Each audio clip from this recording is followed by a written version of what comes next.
ಕಲ್ಯಾಣ ಕರ್ನಾಟಕ ಭಾಗದ ವಿಶೇಷವಾಗಿ ಯಾದಗಿರಿ, ಕಲಬುರಗಿ ಹಾಗೂ ರಾಯಚೂರು ಜಿಲ್ಲೆಗಳು ಶೈಕ್ಷಣಿಕವಾಗಿ ಹಾಗೂ ಮೂಲಭೂತ ಸೌಕರ್ಯಗಳಿಂದ ತುಂಬಾ ಹಿಂದುಳಿದಿದ್ದು, ರಾಜಕೀಯ ನಾಯಕರುಗಳು ಈ ಭಾಗದ ಬಗೆಗೆ ಕಾಳಜಿ ವಹಿಸಿ ಅಭಿವೃದ್ಧಿಪಡಿಸಬೇಕೆಂದು ಕನ್ನಡ ಜನ್ಮಭೂಮಿ ಯುವ ಸೇನೆ ಅಧ್ಯಕ್ಷ ಚಾಂದ್ ಮುಲ್ಲಾ ಆಗ್ರಹ ಮಾಡಿದ್ದಾರೆ. ಕಲಬುರಗಿಯಲ್ಲಿ ಸುದ್ದಿಗೋಷ್ಠಿಯಲ್ಲಿ ಮಾತನಾಡಿದ ಅವರು, ಈ ನಮ್ಮ ಕಲ್ಯಾಣ ಕರ್ನಾಟಕ ಭಾಗದ ವಿಶೇಷವಾಗಿ ಯಾದಗಿರಿ, ಕಲಬುರಗಿ, ರಾಯಚೂರು ಜಿಲ್ಲೆಗಳು ಶೈಕ್ಷಣಿಕವಾಗಿ ಹಾಗೂ ಮೂಲಭೂತ ಸೌಕರ್ಯಗಳಿಂದ ತುಂಬಾ ಹಿಂದುಳಿದಿವೆ. ಈ ಜಿಲ್ಲೆಗಳಲ್ಲಿ ಹೆಚ್ಚುವರಿ ಸರ್ಕಾರಿ ಶಾಲೆಗಳಲ್ಲಿ ಕಲಿಕಾ ಸಾಮಗ್ರಿಗಳು ಮತ್ತು ಪೀಠೋಪಕರಣಗಳು, ಗಣಕಯಂತ್ರಗಳ ಕೊರತೆಯಿದ್ದು, ಶಿಕ್ಷಕರು ಹಾಗೂ ಸಿಬ್ಬಂದಿಗಳ ಕೊರತೆ ಇದ್ದು, ಕುಡಿಯುವ ನೀರಿನ ಸಮಸ್ಯೆ ಇದೆ. ಬಹುತೇಕ ಶಾಲೆಗಳಲ್ಲಿ ಶೌಚಾಲಯಗಳ ಕೊರತೆ ಇದೆ. ಈ ಜಿಲ್ಲೆಯಲ್ಲಿ ಬಹುತೇಕ ಶಾಲಾ ಕಟ್ಟಡಗಳು ಶಿಥಿಲಗೊಂಡಿವೆ.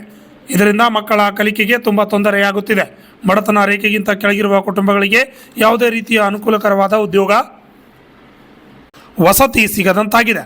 ಇಲ್ಲಿನ ಜನರು ಬೇರೆ ಊರಿಗೆ ವಲಸೆ ಹೋಗುತ್ತಿರುವುದು ಕಂಡು ಕಾಣದಂತೆ ಕುಳಿತಿರುವುದನ್ನು ನೋಡಿದರೆ ಹಾಸ್ಯಾಸ್ಪದ. ಅನೇಕ ಬಾರಿ ರಾಜ್ಯ ಮತ್ತು ರಾಷ್ಟ್ರ ಮಟ್ಟದಲ್ಲಿ ನಮ್ಮ ಕಲ್ಯಾಣ ಕರ್ನಾಟಕ ಭಾಗದ ಸಮಸ್ಯೆಗಳು ಚರ್ಚೆಯಾದರೂ ಕೂಡ ಯಾವುದೇ ಪ್ರಯೋಜನ ಆಗಿಲ್ಲ. ಇಂತಹ ಪರಿಸ್ಥಿತಿ ಇದ್ದರೂ ಕೂಡ ಕಿಂಚಿತ್ತೂ ಕಾಳಜಿ ಇಲ್ಲದ ರಾಜಕೀಯ ಧುರೀಣರು, ಅಧಿಕಾರಿಗಳು ತಮ್ಮ ತಮ್ಮ ರಾಜಕೀಯ ಲಾಭ ಮತ್ತು ಸಂಪತ್ತು ಅಭಿವೃದ್ಧಿಗೆ ಮಾತ್ರ ಸೀಮಿತವಾಗಿದ್ದಾರೆ ಎಂದು ಆಕ್ರೋಶ ವ್ಯಕ್ತಪಡಿಸಿದರು. Bureau report, RJ32 Kannada news, Kalaburagi.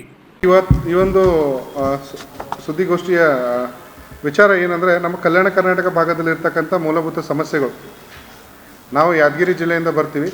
ಮುಖ್ಯವಾಗಿ ಕಲ್ಯಾಣ ಕರ್ನಾಟಕ ಕನ್ನಡ ಜನ್ಮಭೂಮಿ ಯುವ ಸೇನೆ ಕಲ್ಯಾಣ ಕರ್ನಾಟಕ ಸಂಘಟನೆ ಕಲ್ಯಾಣ ಕರ್ನಾಟಕದಲ್ಲಿ ವಿಶೇಷವಾಗಿ ಯಾದಗಿರಿ, ಕಲಬುರಗಿ ಹಾಗೂ ರಾಯಚೂರು ಈ ಮೂರು ಜಿಲ್ಲೆಗಳು ಶೈಕ್ಷಣಿಕವಾಗಿ ಅತ್ಯಂತ ಹಿಂದುಳಿದ ಜಿಲ್ಲೆಗಳಾಗಿ ಇದ್ದಾವೆ. ತಮ್ಮೆಲ್ಲರಿಗೂ ಗೊತ್ತಿದೆ, ಹಿರಿಯರಿಗೆ. ಹಾಗೆ ಶೈಕ್ಷಣಿಕವಾಗಿ ಜಿಲ್ಲೆಗಳಲ್ಲಿ ಹೆಚ್ಚುವರಿ ಕಲಿಕಾ ಸಾಮಗ್ರಿಗಳಿಲ್ಲ, ಪೀಠೋಪಕರಣಗಳಿಲ್ಲ, ಸಿಬ್ಬಂದಿಗಳ ಕೊರತೆ ಇದೆ, ಮತ್ತು ಅದೇ ರೀತಿ ಶೌಚಾಲಯಗಳಿಲ್ಲ. ಸಿಬ್ಬಂದಿಗಳ ಕೊರತೆ ತಮಗೆಲ್ಲರಿಗೂ ಗೊತ್ತಿರುವ ಹಾಗೆ ಮೊನ್ನೆ ಒಂದು ಜೇವರ್ಗಿಯಲ್ಲಿ ಕಾರ್ಯಕ್ರಮ ನಡೀತು. ಅಲ್ಲಿ ಮುಖ್ಯಮಂತ್ರಿ ಇದ್ದರು ಹಾಗೂ AICC ರಾಷ್ಟ್ರೀಯ ಅಧ್ಯಕ್ಷರು ಮಲ್ಲಿಕಾರ್ಜುನ್ ಖರ್ಗೆ ಸಾಹೇಬರು ಇದ್ದರು. ತಮಗೆಲ್ಲರಿಗೂ ಗೊತ್ತೇ ಇದೆ. ಅವರು ಶಿಕ್ಷಣ ಸಚಿವರಿಗೆ ಮತ್ತು ಮುಖ್ಯಮಂತ್ರಿಗಳಿಗೆ ಮನವಿ ಮಾಡ್ತಾ ಇದ್ದಾರೆ, ದಯವಿಟ್ಟು ನಮ್ಮ ಭಾಗದ ಜನರಿಗೆ ನೀವು ನಮ್ಮ ಸಿಬ್ಬಂದಿಗಳನ್ನು ನೀವು ಕೊಡ್ರಿ ಅಂತ ರಾಷ್ಟ್ರೀಯ ಅಧ್ಯಕ್ಷರು ಮನವಿ ಮಾಡೋ ಪರಿಸ್ಥಿತಿಗೆ ನಮ್ಮ ಕಲ್ಯಾಣ ಕರ್ನಾಟಕ ಬಂದುಬಿಟ್ಟಿದೆ. ಕಲ್ಯಾಣ ಕರ್ನಾಟಕ ಅಂತ ಹೆಸರಿಗಷ್ಟೇ ಕಲ್ಯಾಣ ಕರ್ನಾಟಕ, ಯಾವುದೇ ರೀತಿಯ ಕಲ್ಯಾಣ ಆಗ್ತಾ ಇಲ್ಲ. ಎರಡನೇದು, ತಮಗೆಲ್ಲರಿಗೂ ಗೊತ್ತಿದೆ, ಹಿರಿಯರಿಗೆ, ಮಾಧ್ಯಮ ಮಿತ್ರರಿಗೆ ತಮಗೆಲ್ಲ ಅಂತ ಗೊತ್ತಿರುವಂತೆ ಕಲ್ಯಾಣ ಕರ್ನಾಟಕದ ಭಾಗದ ಜನರೇ ಎಲ್ಲ ಕಡೆಗೆ, ಈಗ ಬೆಂಗಳೂರಾಗಲಿ, ಮುಂಬೈ ಆಗಲಿ, ದೆಹಲಿ ಆಗಲಿ, ಈ ಕಡೆಗೆಲ್ಲ ವಲಸೆ ಹೋಗ್ತಾ ಇದ್ದಾರೆ, ಗೂಳೆ ಹೋಗ್ತಾ ಇದ್ದಾರೆ. ಈ ಪರಿಸ್ಥಿತಿ ಬಂದಿದ್ದು. ಇಲ್ಲಿ ಯಾವುದೇ ಕಾರ್ಖಾನೆಗಳಿಲ್ಲ, ಯಾವುದೇ ಉದ್ಯೋಗಕ್ಕೆ ಸೌಲಭ್ಯಗಳಿಲ್ಲ, ಸರಿಯಾದ ವಸತಿ ಸೌಲಭ್ಯ ಇಲ್ಲ. ಮೊನ್ನೆ ನಾವು ಇಲ್ಲಿ ನಗರಸಭೆಯಲ್ಲಿ ಇಲ್ಲಿ ಯಾದಗಿರಿ ಇದರಲ್ಲೇ ನೋಡ್ತಾ ಇದ್ದೀವಿ. ಇಲ್ಲೇ ಒಂದು ವಾರ್ಡಿಗೆ ಸರಿಯಾಗಿ ನೀರು ಹೋಗ್ತಾ ಇಲ್ಲ. ಅದ್ರ ಬಗ್ಗೆ ಗಲಾಟೆ ಆಗ್ತಾ ಇತ್ತು ಇಲ್ಲಿ. ಅಂದರೆ ಯಾದಗಿರಿಯಲ್ಲಿ ಒಂದು ವಾರ್ಡ್ ನಂಬರ್ 15, ಬಹುಶಃ 15ರಲ್ಲೇ ನೀರು ಹೋಗ್ತಾ ಇಲ್ಲ ಅಂತಂದರೆ ಇವರು ಹಳ್ಳಿಗಳಿಗೆ ಮುಟ್ಟುವಷ್ಟರಲ್ಲಿ ಏನೇನಾಗುತ್ತೆ ಪರಿಸ್ಥಿತಿ ಅಂತ. ಎರಡನೇದು, ನಿರುದ್ಯೋಗ ಅತಿ ಹೆಚ್ಚಾಗಿದೆ. ಯಾವುದೇ ಇಲ್ಲಿ ಕಾರ್ಖಾನೆಗಳಿಲ್ಲ. ಈ ವಿಷಯವಾಗಿ ಅನೇಕರು ಧ್ವನಿ ಎತ್ತಿದ್ದಾರೆ, ಹೋರಾಟ ಮಾಡಿದ್ದಾರೆ. ಕನ್ನಡ ಪರ ಸಂಘಟನೆಗಳು ಹೋರಾಟ ಮಾಡಿದ್ದಾವೆ. ಕರ್ನಾಟಕ ರಕ್ಷಣಾ ವೇದಿಕೆ ಮಾಡಿದ್ದಾರೆ, ಕನ್ನಡ ಜನ್ಮಭೂಮಿ ಯುವ ಸೇನೆಯೂ ಮಾಡ್ತಾ ಇದೆ, ಕರ್ನಾಟಕ ನವನಿರ್ಮಾಣ ಸೇನೆ ಕೂಡ ಮಾಡಿದೆ. ಏನು ಮಾಡಿದ್ರು ಸುಮ್ಮನೆ ಯಾರು ಜನಪ್ರತಿನಿಧಿಗಳು ಯಾವುದೇ ರೀತಿಯ ಒಂದು ತಲೆ ಕೆಡಿಸಿಕೊಳ್ಳುವಂಥದ್ದು ಏನಿಲ್ಲ. ಇವರಿಗೆ ತಮ್ಮ ವೈಯಕ್ತಿಕ ಲಾಭ, ಟೆಂಡರ್, ಪರ್ಸಂಟೇಜ್ ಇದು ಬಿಟ್ಟರೆ ಯಾವುದೇ ಇದಿಲ್ಲ. ಅದು ಬಿಟ್ಟರೆ ಕಲ್ಯಾಣ ಕರ್ನಾಟಕ ಅಭಿವೃದ್ಧಿಗೆ HKRDB ಅಂತ ಒಂದು KKRDB ಅಂತ ಇದು ಕಲ್ಯಾಣ ಕರ್ನಾಟಕ ಅಭಿವೃದ್ಧಿ ನಿಗಮ ಮಂಡಳಿ ಮಾಡಿದ್ದಾರೆ ಸರ್. ನಮ್ಮ ಭಾಗದಲ್ಲಿ ಕೆಲಸ ಹೆಂಗಾಗುತ್ತೆ ಅಂತಂದರೆ 40%, 50% ಅವರು ಎಲ್ಲ ಪರ್ಸಂಟೇಜ್ ಕೊಟ್ಟ ಮೇಲೆ ಕೆಲಸ ತೊಗೋಬೇಕು. ನಿರ್ಮಿತಿ ಕೇಂದ್ರ ಆಗಲಿ, ಲ್ಯಾಂಡ್ ಆರ್ಮಿ ಆಗಲಿ, ಮತ್ತೊಂದಾಗಲಿ, ಇಷ್ಟೆಲ್ಲ ಪರ್ಸಂಟೇಜ್ ಕೊಟ್ಟ ಮೇಲೆ ಕೆಲಸ ಮಾಡಿದ ಮೇಲೂ ಆ ಕೆಲಸದಲ್ಲಿ ಅದು ಕಾರ್ಯಕರ್ತರು ಕೆಲಸ ಮಾಡಬೇಕು, 40-50% ಕಟ್ ಆಗಬೇಕು. ಯಾವ ರೀತಿ ಕೆಲಸ ಆಗುತ್ತೆ? ಹೀಗಾದರೆ ಕರ್ನಾಟಕ ಅಭಿವೃದ್ಧಿ ಆಗೋದು ಯಾವಾಗ? ಈ ಎಲ್ಲ ವಿಚಾರ ತಮ್ಮ ಮುಂದೆ ಇಡ್ತಾ ಇದ್ದೀವಿ. ಜೊತೆಗೆ ಇಲ್ಲಿನ ಸಂಸದರಿದ್ದಾರೆ, ಶ್ರೀ ರಾಧಾಕೃಷ್ಣ ಅವರು. ಇಲ್ಲಿನ ಸಂಸದರು MP ಲಾಡ್ ಅಂತ ಒಂದು ಫಂಡ್ ಇದೆ, ತಮಗೆಲ್ಲರಿಗೂ ಗೊತ್ತಿದೆ. ಪ್ರತಿಯೊಬ್ಬರಿಗೂ ಇವರು MP ಅವರು ಇದನ್ನು ಯೂಸೇಜ್ ಮಾಡಲಿ ಅಂತ 9.8 ಕೋಟಿ ಒಂದು ಬಜೆಟನ್ನು ನಿಗದಿ ಮಾಡುತ್ತೆ ಕೇಂದ್ರ ಸರ್ಕಾರ. ಅದನ್ನು ಸರಿಯಾಗಿ ಇವರು ಉಪಯೋಗ ಮಾಡಿಸಿಕೊಂಡ್ರೆ, ಯುಟಿಲೈಸೇಷನ್ ಮಾಡಿಕೊಂಡ್ರೆ ಮತ್ತೆ ಅವರಿಗೆ ಅನುದಾನವನ್ನು ಕೊಡುತ್ತೆ. ಆದರೆ ಇಲ್ಲಿನ ಮಾನ್ಯ ಸಂಸದರು ಒಂದು ಕಾಮಗಾರಿಯನ್ನು ಮಾಡಿಲ್ಲ, ಕೈಗೆತ್ತಿಕೊಂಡಿಲ್ಲ, ಅದರ ಯೋಜನೆ ಮಾಡಿಲ್ಲ. ರಾಜ್ಯದ ಎಲ್ಲ ಸಂಸದರು ಕೆಲಸ ಮಾಡಿಲ್ಲ, ಅದು ಸರಿ. ಅದ್ರ ಜೊತೆಗೆ ಇಲ್ಲಿಯ ಮಾನ್ಯ ಸಂಸದರು ರಾಧಾಕೃಷ್ಣಜಿ ಅವರು ಒಂದು ಕಾಮಗಾರಿ ಯೋಜನೆಯೂ ಮಾಡಿಲ್ಲ, ಯಾವ ಅನುದಾನದ 1% ಕೂಡ ಬಳಕೆ ಮಾಡಿಲ್ಲ. ಅದೇ ರೀತಿ ರಾಯಚೂರಿನ ಒಬ್ಬ ಸಂಸದರು ಜಿ ಕುಮಾರ್ ನಾಯಕ್ ಅವರು ಕೂಡ 101 ಕಾಮಗಾರಿಗಳನ್ನು ಕೈಗೆತ್ತಿಕೊಂಡಿದ್ದಾರೆ.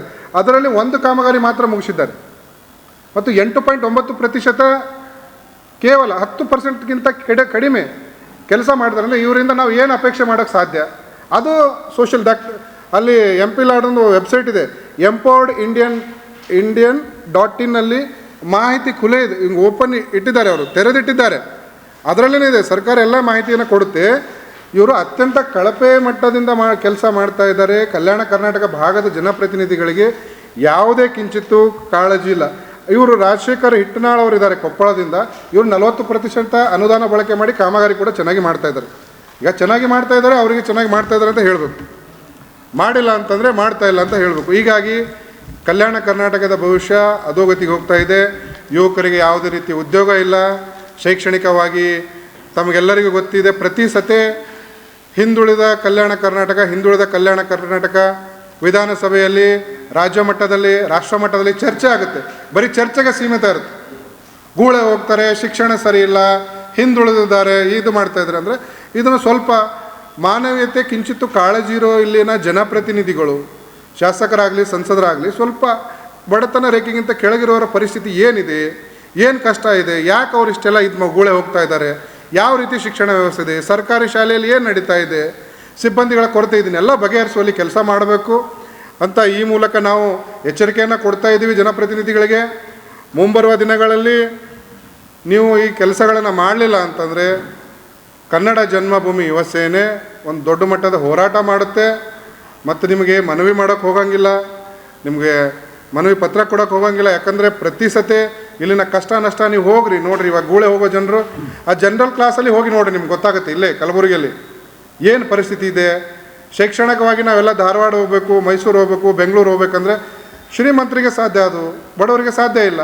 ಇರ್ತಕ್ಕಂಥದ್ದನ್ನು ನೀವು ಅನುದಾನ ಬಂದಾಗ ಅದನ್ನು ಸದುಪಯೋಗ ಮಾಡಿಕೊಳ್ಳಿ, ನಿಮ್ಮ ಜವಾಬ್ದಾರಿ ಇದೆ. ಅದಕ್ಕೆ ಇದೇ ಮೂಲಕ ತಮ್ಮ ಮಾಧ್ಯಮ ಮಿತ್ರರ ಮೂಲಕ ಇವತ್ತು ನಮ್ಮ ಸಂಘದ ವತಿಯಿಂದ ನಾವು ಕೇಳ್ಕೊಳ್ಳೋದಿಷ್ಟೇ, ತಮ್ಮೆಲ್ಲರಿಗೆ ಜನಪ್ರತಿನಿಧಿಗಳಿಗೆ ಈ ಕಲ್ಯಾಣ ಕರ್ನಾಟಕದ ಬಗ್ಗೆ ಕಾಳಜಿ ತೆಗೆದುಕೊಂಡು ಒಂದು ಉತ್ತಮ ಕೆಲಸಗಳನ್ನು ಮಾಡಲಿ, ಕಲ್ಯಾಣ ಕರ್ನಾಟಕ ನಿಜವಾಗಲೂ ಕಲ್ಯಾಣ ಮಾಡಲಿ ಅಂತ ನಾವು ಈ ಮೂಲಕ ಮನವಿ ಮಾಡ್ತೀವಿ.